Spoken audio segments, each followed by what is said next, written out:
So yesterday I was thinking about who has the most pillow hands in UFC. There's a lot of good names out there and I'm gonna name them. Starting up, Max Holloway. That might be a surprise for some people because a lot of you saw the Gaethje KO and like, oh shoot, but how you gonna say he has pillow hands? He knocked out Gaethje. He knocked out Korean Zombie, but like he threw like 421 strikes against Cater. And I don't think he dropped them once. And you couldn't finish the dude? Like he's mainly getting finishes off of people when they're all broken down and he points to the ground. He is a cold guy for that. He is kind of like, he never does that with somebody that's not broken, not like freaking all beaten up already. He never does that. He only does it to fighters that are already losing and they have no shot of winning, basically. Low key, if Max Holloway was an animal, he would be a vulture. Bro just picks apart people that are already done for and just takes to picking, basically. That's literally what he does. That's kind of cowardly, I'm not gonna lie. Especially when he didn't take the point down against Ilya. He already knew, bro. Holloway only does that when he's already destroyed the opponent and the guy is done for. People are gonna say, oh, that's a lie. Then why didn't he do it to Yair in the last round? Because he wanted to win. It sounded like I'm hating on Holloway. I love Holloway. It's just like, that's kind of true. He kind of just picks his prey with some of those guys and he picks when to point down. Bro knows what he's doing, bro. That's cold. He only does that when the guy is already broken and he was already losing badly.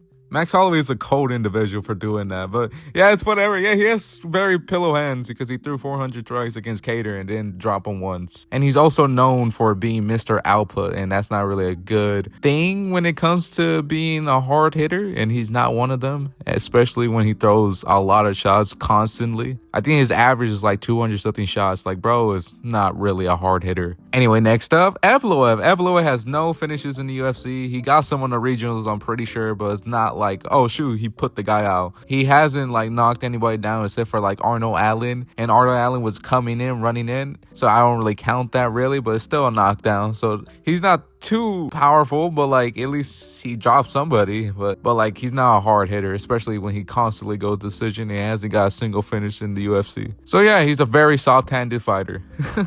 But yeah, anyway, next one, Kobe Covington. I think that's pretty obvious for a lot of people. Like he hasn't put anybody out like that. He does have a spinning bat fist KO, I'm pretty sure, or it was more like a TKO. Like he dropped the guy and then got some ground and pound. He also like finished Tyron Woodley, even though like I think Woodley broke his rib or something, or he just gave up. But he never put really anybody out cold. He's constantly going to decision. He took Masvidal, like an old man, to like 5 rounds decision. He also got dropped in the fight. So like he's not really known for his power, and that's pretty obvious. So yeah, he's pretty pillow handle as well. Next one, Dominic Cruz, the Dominator. You already know he is pillow handed, bro. He constantly goes to a decision. He can't put anybody out cold, really. He got one finish, I think, in the UFC, and that was pretty much it. And then the other one was like WEC, and it was stopped because of a cut. So he only has like 2 TKOs in his career, and then that's pretty much it. I really do think you could eat like a clean shot for Dominic Cruz, and he's not putting you out cold. I'm pretty confident. Like he has no power in those hands, but he'll take you to a decision though, dominantly. They don't call him the Dominator for nothing. But yeah, he's a decision merchant. And the next one is Matt Schnell. I really do feel bad for him. Bro has no power. He has no chin. I generally do feel really bad for him. He got dealt with the worst cards possible. He has some finishes though. He's not like some of these soft hands guys, bro. He has some finishes at least. He's not like Evloev, who has no finishes in the UFC. Or Dominator. Who cares? They're decision merchants. But I generally do feel bad for him. Please, can you guys like do me a favor? Go follow his Instagram or something. Send him some money. Say like, oh shit, I feel bad for you. Because he got dealt with the worst cards possible. He has no power and he has no chin. I'm generally concerned for his health and generally concerned for him. But anyways, moving on. Bilal Muhammad. If it wasn't for him rocking Leon, I would have him higher on the list because like he has no finishes. He has like no knockdowns in the UFC. He's a decision merchant. Hey, but like he'll dominate you in the majority decision, bro. You ain't gonna beat Bilal in the decision, bro. You really are not. You gotta put him out or you're losing that. Easy work. But granted, he does have a finish though, and I praise that heavily. Even though the Sean Brady TKO was the weakest TKO I ever seen, like Sean Brady dead ass gave up, and most of the shots didn't even land, and the referee just stopped it because like Sean Brady was just broken. How are you getting TKO by Bilal? That's like the worst thing possible. But he also rocked Leon, but maybe Leon has literally no chin possible. Hey, but he boxes like Canelo, bro. Like he's different. Anyway, I'm just gonna move on.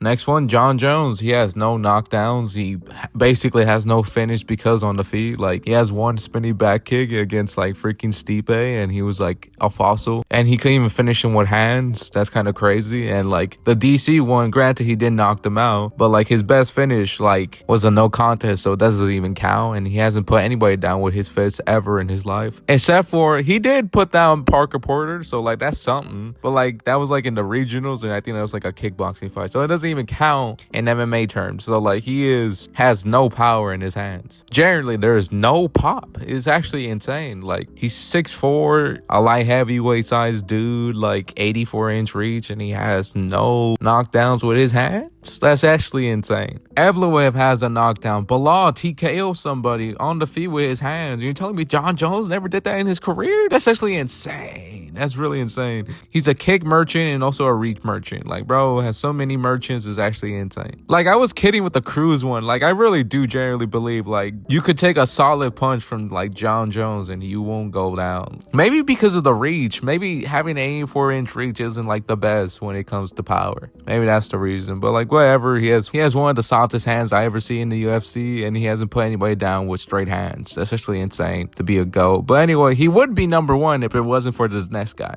Next up, Michael Chiesa. Bro cannot inflict damage to save his life. I really do think that he can't. He is so trash on the feet. It's actually very sad. At least most of these guys are like hurting people. He is not hurting anybody on the feet. He's like the Juliana Pena of like the welterweight division, basically. That's literally what he is. He has no pop on the feet. He is trash. He has no footwork. He has nothing. He has no good punches. He has nothing, basically. Like, the way people describe Bilal is basically Michael Chiesa. At least Bilal looks decent on the feet. Like, Michael Chiesa is just buns on the feet. Like, he is so trash. There's never been a moment where I watch in his career where like, oh, that's pretty decent technique. Oh, that's a nice punch. I never seen that ever in his career. He is so buns. Like, granted, he has a good ground game sometimes, but like overall, he would just get ragdolled by a lot of these guys and just give up in the fetal position. At least Bilal never gives up. So I'll take that any day over freaking Michael Chiesa. Like, he talks a lot of smack about Covington, but like Covington ragdolls him with ease. Like, bro, it's so trash. I hate him. I really don't like him on the feet. He's so trash. He talks a lot of smack for a guy who is constantly giving up and can't stop a Darce choke to even save his life. Like, bro, it's whatever. That's enough Michael Chiesa hate. And that's the end of the video pretty much. That's like 8, I'm pretty sure, of the softest hitters. And Michael Chiesa is basically number 1 because he can inflict damage and he is trash on the feet in general. Like, he is not good fundamental anywhere. But anyway, that's the end of the video. Thank you for watching. I recommend watching the Why American Wrestling Sucks or my Glover Cove video. Those are pretty decent videos and I recommend watching them. Anyways, that's pretty much it. Thank you for watching and that's it.